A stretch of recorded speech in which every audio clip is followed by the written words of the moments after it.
திரு ரவீந்திரன் துரைசாமி, உச்சநீதிமன்றத்தின் தீர்ப்பு வரலாற்று சிறப்புமிக்க தீர்ப்பு அப்படின்னு ஒரு பார்வையும், மறுபரிசீலனை தேவை, மேல்முறையீட்டுக்கு போக போகிறோம் அப்படின்னு ஒரு தரப்பும் பேசியிருக்கிறாங்க.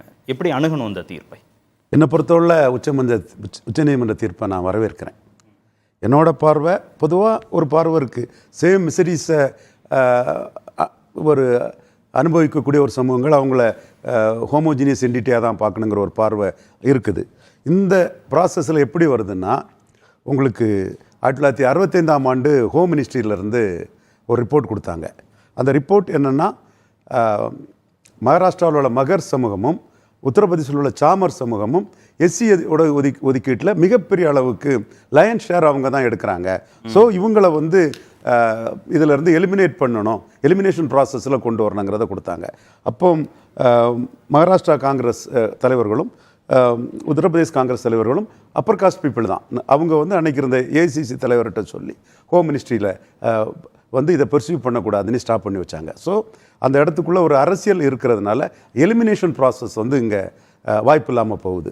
இதே ஒரு எலிமினேஷன் ப்ராசஸை ராமகிருஷ்ண ஹெக்டே ஒகாலிகா கம்யூனிட்டி சம்மந்தமாக மகாராஷ்டிராவில் கொண்டு வரும்போதும் கடும் எதிர்ப்பில் அவரால் அதை எலிமினேட் பண்ண முடியல. அப்போ இடஒதுக்கீட்டில் எலிமினேஷன் ப்ராசஸ் வந்து ஒரு அரசியல் கட்சி தங்களுக்கு பாதிக்கும்னு அதை எடுக்க முடியாத போது கடையருக்கும் சமநீதிங்கிறது தான் ஒரு பிரின்சிபலாக இருக்க முடியும். இன்னைக்கு 30-40 ஆண்டுகளுக்கு முன்னாடி வந்து அந்த ஷெட்யூல் காஸ்ட் இடஒதுக்கீடு வந்து முழுமையாக நிரப்பப்பட முடியாத ஒரு சூழல் இருந்தது, எல்லாருக்குமே தெரியும். கால மாற்றம் வரும்போது அதுலேயும் மிகவும் பின்தங்கி இருக்கக்கூடியவங்களுக்கு ஒரு இடஒதுக்கீடை கொடுக்கணுங்கிறதான் என்பவர்களோட பார்வை இருக்குது. பொதுவாக அதில் இது ஒரு செங்குத்தா ஒரு பிளவு வந்துடும், அதுக்குள்ளேயே ஒரு பிரிவினை வந்துடும் அப்படின்னு ஒரு வாதம் வைக்கப்படுது. இது வந்து திமுக கழகம் செய்யும்போது எதிர்க்கட்சி தலைவராக இருந்த ஜெயலலிதா அம்மையார் வந்து அதிகாரம் கிடையாது, சென்ட்ரல் கவர்மெண்ட்டுக்கு தான் எஸ்சி இதில் உள்ள அதிகாரங்கிறத ஜெயலலிதா அம்மையார் வந்து சொன்னாங்க. அது அன்னைக்கு உள்ள கான்ஸ்டியூஷன் பொசிஷன் அதுதான். நியாயம் சட்டம்ங்கிறபோது இது கொடுக்கறது நியாயங்கிறத நான் பார்க்குறேன். இன்றைக்கி அந்த நியாயத்தை உச்சநீதிமன்றம் செய்திருக்காங்க. காரணம் வந்து ஒவ்வொன்றையும் கால வரனோட பார்க்கணும். அன்றைக்குள்ள காலகட்டத்தில் மிசரிஸு நிலைமை எல்லாத்துக்கும் ஒரே மாதிரி இருக்கக்கூடிய சூழலில் தான் அன்றைக்கி இருந்து. இன்னும் சொல்லப்போனால் ஒரு முதுகுளத்தூர் காலகட்டத்தில் உள்ள கலவரங்கள் நடக்கும்போது அட்டவணை பிரிவில் உள்ள மக்களோட ஒரு இஷ்யூஸை ஃபைட் பண்ணக்கூடிய அளவுக்கு வடபுலத்தில் உள்ள சத்யவாணி அம்மையார் போன்றவங்க தான் இருந்தாங்க. அப்போ நீங்கள் ஒவ்வொரு காலகட்டத்தில் உள்ள சூழ்நிலையிலும் மற்றவங்களும் ஆஸ்பயர் பண்ணுறாங்க. அவங்களுக்கும் தங்களுக்கு ஒட்டுமொத்த ஷெட்யூல் காஸ்ட்டுங்கிறதும் ஹெட்ரோஜினியஸ் என்டிட்டி தான்.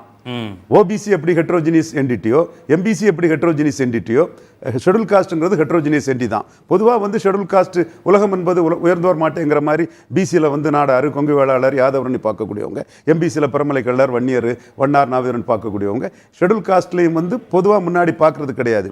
இப்போ வந்து அவங்க ஒவ்வொரு காஸ்ட் குரூப்பும் தங்களை ஆஸ்பிரை பண்ணி நாங்கள் இந்த ஷெட்யூல் காஸ்ட் இதில் நாங்கள் பலன் அடையலைன்னு கேட்கும்போது அதை வந்து ஒரு அஃபர்மேட்டிவ் ஆக்ஷனுக்கு வந்து அதை ஏற்றுக்களை தான் சரிங்கிறது என்னோட பார்வை. பட்டியல் பிரிவினருக்கு உள்ஒதுக்கீடு கொடுத்தது செல்லும், மாநில அரசுக்கு அதிகாரம் இருக்குன்னு சொன்ன உச்சநீதிமன்றம் கிரிமி லேயர் வேணும்னு சொல்லியிருக்கலாம். அதை எப்படி பார்க்க? கிரிமி லேயருங்கிறது வந்து எடுப்பிலே கிரிமி லேயராக நம்ம அங்கே கொடுத்துட முடியாது.